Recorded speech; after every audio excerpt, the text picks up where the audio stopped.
Hi people, good day and welcome back to our channel, Marjan's Garden. So meron tayo ngayon ditong mga kinuhang cuttings ng ating mga purple delight. So ayan guys, yun yung mga kinuhanan ko kasi bumili sa akin si Sis Juliet at isi-ship natin to through GNT.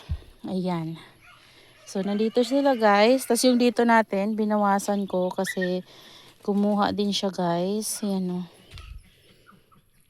Ayusin ko pa to kasi wala nang laman yung sa gilid na dun guys. So, nandito. Ito yung dapat cuttings lang guys yung bibili niya. Kaso lang sabi ko sa kanya, hindi ko na kinat kasi meron siyang mga baby. Sayang naman guys. Oh, mapapalash niya na ito. Ayan, lalo na to sobrang laki talaga. Ayan oh. Ayan, tingnan nyo guys. O, di ba may mga babies? Ayan. So, ang laki-laki. Ingat na ingat lang ako guys kasi pwede siyang pag nasagi yung leaves niya na bilis malaglag. So, ayan o. Ang laki niyan guys. Tapos may mga pops na. Di ba nakakatawa? Tapos ito yung iba. Meron pa siyang isa kaso kinancel niya yung Laura natin. Pero ayun. Doon na siya guys. Basa pa kasi yun guys eh. Kaya hindi ko pa talaga in-uproot kanina. So, okay lang din na na-cancel yun kasi basa. Pero kaya naman yun guys i-uproot at tawag dyan, isama dito. Pinapatuyo ko lang talaga siya kanina. Minute kasi kanina guys. So, ngayon ay hapon na. So, ito yung mga cuttings. At yung mga yan guys ay freebies ko sa kanya. Ayan. So, ayan oh. Dami guys. Grabe. Ang dami nitong mga cuttings ng Purple Delight. So, dito, nanguha ako dito guys. Yan. Pinili ko yung malalaki talaga guys. Yung heads. Tingnan nyo oh. Yan, kinuhanan ko. Tingnan nyo naman kung gaano kalalaki yung mga heads na yan. So, gusto niya kasi ay cuttings. So, yun guys. Share ko lang sa inyo. Pero, sa lahat ng magtatanong at gustong bumili guys, hindi ako masyadong magbibenta ng sunod-sunod or yung tinitingnan ko kung kakayanin kasi gusto ko talaga itong mga Purple Delight ko na maparami yan, kaya 'di ba panay propagita ko, panay cuttings ako, kaya gusto ko talagang lash. So ito, nag-go ako kasi tawag diyan, sobrang dami naman nila at meron naman akong pwedeng kuhanan. Pero kung sunod-sunod na to guys, kukuhanan ng cutting, sigurado mawawala na yung ganda ng garden ko. Kasi syempre makakalbo sila. Oo, magkakaroon sila ng babies, pero matagal kasi tingnan nyo to oh. Oh, matagal 'di ba? Matagal sila magkaroon. Hindi ko pa nga 'to naaayos, 'di ba? Sabi ko sa inyo lalagyan ko pa 'yan ng cuttings pero hindi pa ako nga nakakapag-cuttings kasi 'yun nga iniisip ko kung saan ako kukuha ng cuttings banda na hindi papangit yung view nila, guys. Ayan. So dito, ayan yung mga kinuhanan ko. So, 'yun guys. Dito naman sa ating mga tawag dyan. Ay, ito. Bigyan ko kayo ng update. Diba ito, kinat ko to dahil hindi na nagbi-babies itong mother plant niya. Tapos yan, hindi nagbi-baby. So, kinat ko yung kanilang mga babies na malalaki na. So, tingnan nyo guys. Dito siya nag-babies na sobrang dami. Ayan o. Kita nyo? Kita nyo yung maliliit na yan. Ang dami. Grabe. Ito, wala pa talaga to guys. Yan o. Malalaki na yung mga kasabayan nila tuloy. Sila wala pa. Ito meron isa. Ayan. Basta kakapal yan guys. So tama lang na dito ko muna siya sa itaas. Para hindi siya nasasagi-sagi. Ayan. So yan guys yung itsura ng ating garden. So yan. Nag-i-air dry lang ako doon. Doon kasi hindi siya mababasa. Kaya doon ko nilagay. Ayan. Tapos ito. Dito nakakuha ko ng cuttings. Kasi guys, pinili ko nga yung malalaki yung heads. Marami pa naman yung mga malalaki dito pero masisira kasi yung view nila kapag kunyari sa isang pot, doon lang ako kumuha ng mga cutting. So kailangan pa isa-isa para hindi naman pumangit yung view ng ating mga purple delight, diba? Tapos dito sa garden natin, dito ako dito, nakapag-asarol. So, natutuyo na yung mga damo kasi uminit kanina. Ayan, uminit kanina. Ayan, oh. Tapos guys, alam nyo, tuwang-tuwa ako kasi ang taba-taba nung ano ko dito. Tingnan nyo yung dahon.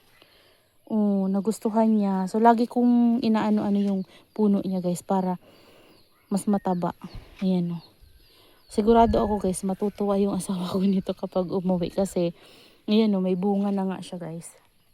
Kasi itong okra na to guys ay galing pa to dun sa tanim niya. So, nag-worry nga ako nung naubos na yung tanim niya kasi sabi ko baka pag umuwi siya ay maghahanap siya ng okra niya. So, wala akong naitanim kasi nga 'di ba summer. So, walang tubig. Kaya naman mahirap magtanim na magdilig-dilig. So, buti na lang yung last na nakuha ko na buto nung sa tanim niya guys ay ito. Nabuhay naman. Pero marami nga to guys. Marami to.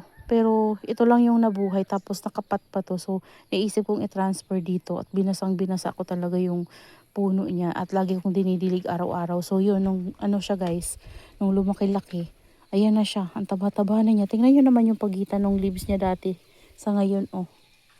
O, diba guys? Ayan yung mga nilagay naman natin dito. Ayan sila. Naging ano na tuloy to guys, na likod ng ano natin, greenhouse. Ayan o, meron ditong strawberry. Yung iba kong strawberry guys, namatay nung nandun. Naasarol ng kapatid ko. Meron ditong tanim ako na, kaso yung damo dito guys, grabe. Panay tanggal na lang ako palagi.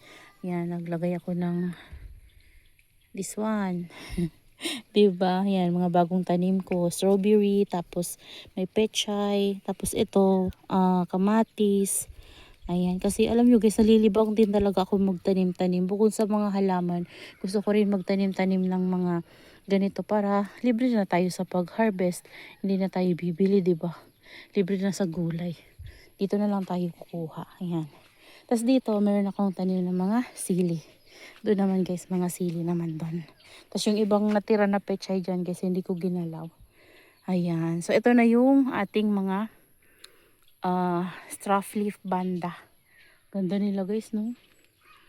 Ayan. Nag-ready pala ako guys ng 4 na ganito kasi meron akong paparating na 4 na pirasong Phalaenopsis orchids. Ayan. Kasi diba sabi ko sa inyo pupunuin ko to. So, kailangan ko sana ng mga 2 pa dito. Kaso, yun lang yung kaya ng budget guys. 4 lang. So, next time naman, kapag meron na ulit. Ayan. Ito naman, di ko alam kung masisave ba to. Pero tinatry ko talaga. Ay, may tama na naman guys. I-check ko to mamaya. O, tingnan nyo, oh. Ayan. Check ko mamaya, lagyan ko ng cinnamon. Ayan. Yung dito, meron ditong nag-open. At ang ganda ng flower niya. Ang laki-laki. Tapos yung ano ko dito, ng bulaklak. Oh, ayan. Kikita ko na yung bulaklak niya guys. Daisy. Ayan. This one. Tingnan nyo guys. Ano ba? Kita nyo ba? Pero nagbo-blurry kasi. Ayan. Oh, King Dragon to guys. So hindi pa masyadong nagiging makulay yung kanyang petals. Ayan kasi kaka-open lang niya. Tapos dito. Ayan, ito pala. Ito parang anucha yung ano niya. Yung bulaklak niya. Ayan oh. Kasi may nag-open ako ditong anucha. Ganito yung bulaklak niya. Pero Airy King Pink yung pangalan. Pero not sure guys. Kasi minsan kasi guys, marami yung mga dendrobium na ganun yung ID. Same ID pero nag-iiba yung kulay ng bulaklak. Depende siguro sa labas ng bulaklak. Kasi parang yung iba nag-mutate. Ayun. Kaya hindi rin mapareho talaga. Tapos yun yung isa guys, oh. Yun kasi dark yung ganito niya eh. Dark naman to pero medyo may pagka-dark pero medyo may pagka-green. Yung talaga dark. Air King Pink din yun guys. Tingnan natin kung mamulaklak yun sa susunod. Yan oh, si Air King Pink. Ayan. So yun lang guys. Natanggal yung bubong ko oh. Kasi ang lakas ng hangin dito sa amin ngayon.